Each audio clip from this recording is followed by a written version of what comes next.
पहली बार आप सबका यहाँ पे स्वागत है।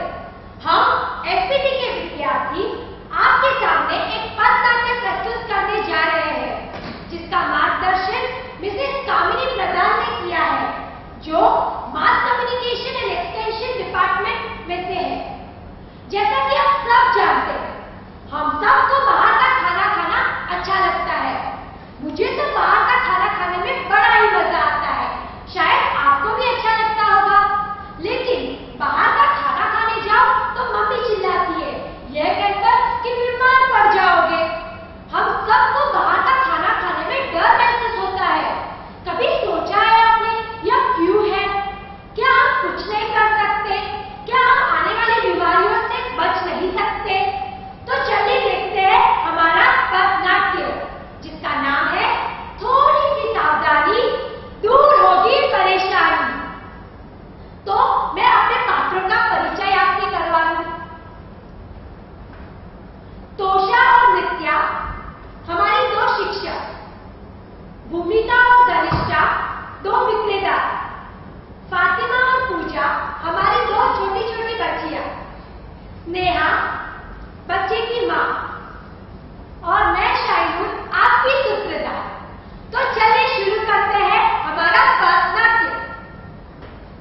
मैं तो रास्ते से जा रहा था, मैं तो भेलपुरी खा रहा था, मैं तो सबको भुला रहा था। रास्ते से जा रहा था, भेलपुरी खा रहा था, अच्छी कमाई कर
मक्खियां फलों पर न बैठे और हम जब वह फल खाए हम बीमार न पड़े। तो अब आगे बढ़ते हैं। जब बच्चे न पाव भाजी खा सकते हैं न पानी पूरी, और उन्हें तो फल खाना भी नसीब नहीं होता, और जब वह निराश होकर घर की ओर जाने लगते हैं, तब एक माँ अपनी बच्ची को लेकर भैया के पास आती है और कुछ कहने लगती है। तो चलिए सुनते हैं वह क्या कहती है। क्या भैया, कल मेरी बेटी आपके शौक से पानी पूरी खा के गई और आज उसका पेट बिगड़ गया। डॉक्टर कह रहा है कि आपके पानी में ही दोष है। मेरे यहाँ से खा के गई। मैडम, इतने सालों से यही ठेला लगाना, आज तक तो कुछ नहीं हुआ। क्या भैया, कल ही मैं आपके यहाँ से पानी पूरी खा के गई थी। ऐसे कैसे हो सकता है? ऐसे कैसे हो सकता है मतलब आपने कितनों को अपने गंदे हाथों से गंदा पानी पिलाया होगा, किसी ने आवाज नहीं उठाई। आज मेरी बेटी बीमार पड़ी है, इसलिए मैं आवाज उठा रही हूँ। तो मैं ऐसा क्या करूँ? आप बहुत कुछ कर सकते हो। अपने साफ हाथों से लोगों को खिलाया करो, स्वच्छ पानी का इस्तेमाल करो, पर्यावरण स्वच्छ रखा करो। इससे बीमारियां भी नहीं फैलेगी और आपको फूड पैनिक भी नहीं लगेगी। शायद आपका कहना सही है, मैं इन बातों का ख्याल रखूंगा। तो दोस्तों, यह थी हमारी छोटी सी कोशिश आप सबके लिए। थोड़ी सी सावधानी बरतने से हमारी कई सारी परेशानियां दूर हो सकती है। स्वच्छ पानी, पीने का पानी साफ और शुद्ध होना चाहिए। महानगर पालिका द्वारा आया हुआ पानी का ज्यादा से ज्यादा उपयोग होना चाहिए। साफ बर्तन, खाना बनाने से पहले बर्तन साफ होने चाहिए। कप, प्लेट और चम्मच साफ धुले हुए होने चाहिए। बर्तन धोने के लिए डिटर्जेंट पाउडर का उपयोग करना चाहिए।